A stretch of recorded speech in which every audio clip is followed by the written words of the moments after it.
Chapter 3. The Perfect Man. Early on the morning of market day, Abdullah arose and awakened Jethro.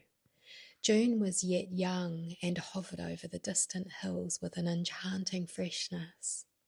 1,000,000 diamond dewdrops caught and held the sun a prisoner, reflecting the mysteries of the rainbow. Out over the valley, which was lavishly dotted with flowers and trees, a transparent purple mist foretold the coming day. Abdullah was happy. He felt the thrill that only a mind filled with goodness could feel on the contemplation of the beautiful. Life was so worthwhile. There was so much good to be had for the mere reaching out. There was a constant tonic of youth and health to be drunk from the wonders of nature. I'd just like to take a moment to appreciate that entire paragraph. Walter Lanyon is a beautiful writer. Thank you, Walter. Carrying on with the chapter. After having partaken of breakfast, he and Jethro started toward the east gate with their small load of vases. "Does not the morning with its mystery thrill you?" he said to Jethro, and without waiting for his answer, he continued, filling his lungs with the fine morning air. "It is good to be alive. It is good to know that you are a perfect man, made in his image and likeness." "A perfect man?" questioned Jethro. "Just look, Father Ab, who comes there?" And as Ab looked, he saw Jiraj, the herder, coming along. He was a pitiful-looking piece of humanity, to be sure, quite bent over and in ill health. "Is he, too, a perfect man?" asked Jethro as they passed on their way. They walked on in silence for a while, and Abdullah said,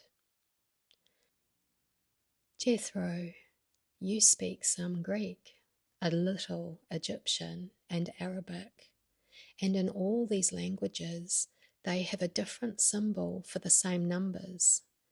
That is, you can give expression to the quantity 2 in as many different tongues as you know, and while the material symbol in each instance will differ, the quantity remains the same. It is eternally 2, and if every symbol that was used to express 2 were swept away, the quantity 2 would remain just the same. Age will not add to it nor take from it. This is essentially true of all realities. So is it with the perfect man, made in his image and likeness. The substance of him is perfect and good and cannot change, though the material symbol that represents him may be anything from a hunchback to an athlete. Further, Jethro, when you see a column of figures, some of which are perfectly drawn and others which are poorly made, do you stop for a minute and say, "That too is poorly made. I cannot give it the full value of 2. No, you give it the full value without ever a thought of taking from it or adding to it, because it is larger than the rest. In your mind, it has a fixed value or substance, and that is what you give it, no matter what the symbol looks like.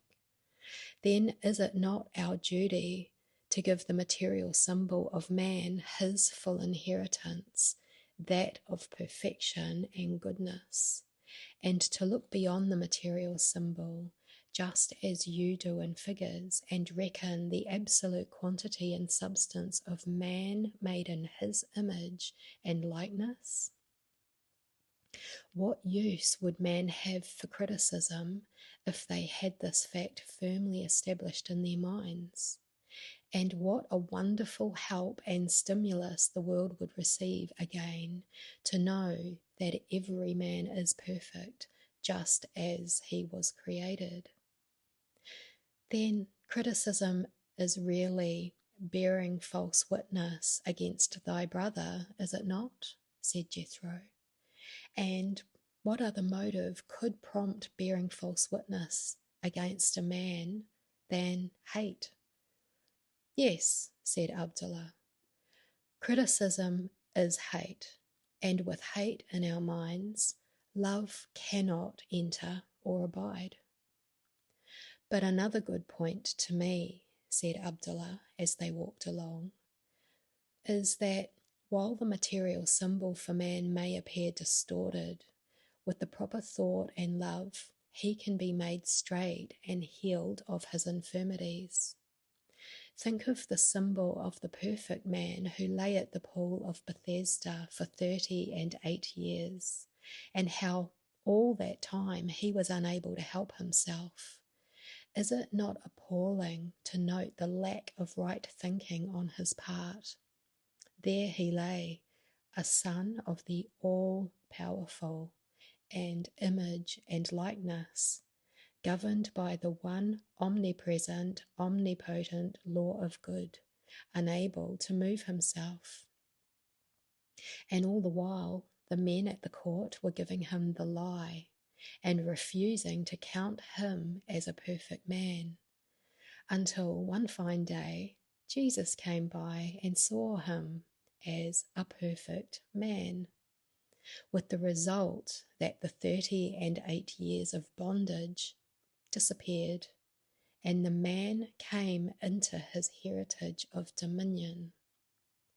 What disease or evil condition can present itself as permanent when we stop for a minute to realize that we are perfect, created so by God, and sustained eternally by Him?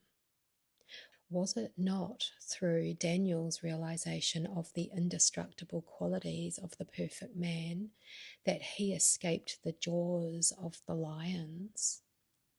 He put their laws of matter to naught by knowing that the perfect man was indestructible.